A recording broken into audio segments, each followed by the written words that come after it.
நம் தமிழ்நாட்டின் முன்னாள் முதல்வர் பேரறிஞர் அண்ணா அவர்கள் இங்கிலாந்தில் ஒரு கான்ஃபரன்ஸ் மீட்டிங்காக போயிருக்காரு. ஸோ அப்போ எல்லாருமே டிப்டாப்பாக ட்ரெஸ் பண்ணிட்டு வந்திருக்காங்க. எல்லாருமே கோட்டு சூட்டு அவங்க ஸ்டைலில் ட்ரெஸ் பண்ணிட்டு வந்திருக்காங்க.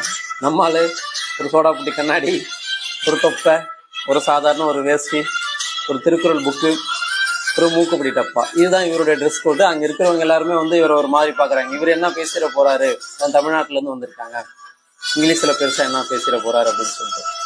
அப்போ அங்கேருந்து இங்கிலாந்து ஸ்டூடெண்ட்ஸ் எல்லாம் நம்மளுடைய அறிஞர் அண்ணா அவர்களை பேசுறதுக்கு கூப்பிட்றாங்க.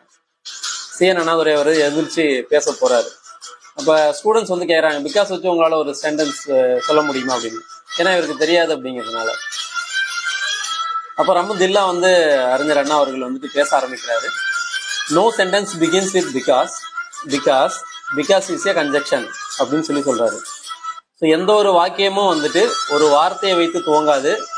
ஏனென்றால் ஏனென்றால் ஏனென்றால் என்பது ஒரு இணைப்பு சொல் அப்படின்னு சொல்லி முடிக்கிறாரு. ஸோ அந்த பிகாஸ் 3 டைம் சொல்லிடுறாரு. ஒரு டைம் சொல்ல முடியுமா, ஸ்டார்ட் பண்ண முடியுமான்னு சொல்லி கேட்ட இடத்துல 3 டைம் சொல்லி முடிக்கிறாரு. அதுதான் சிஎன் அண்ணாதுரை அவர்களுடைய பேச்சாற்றல்.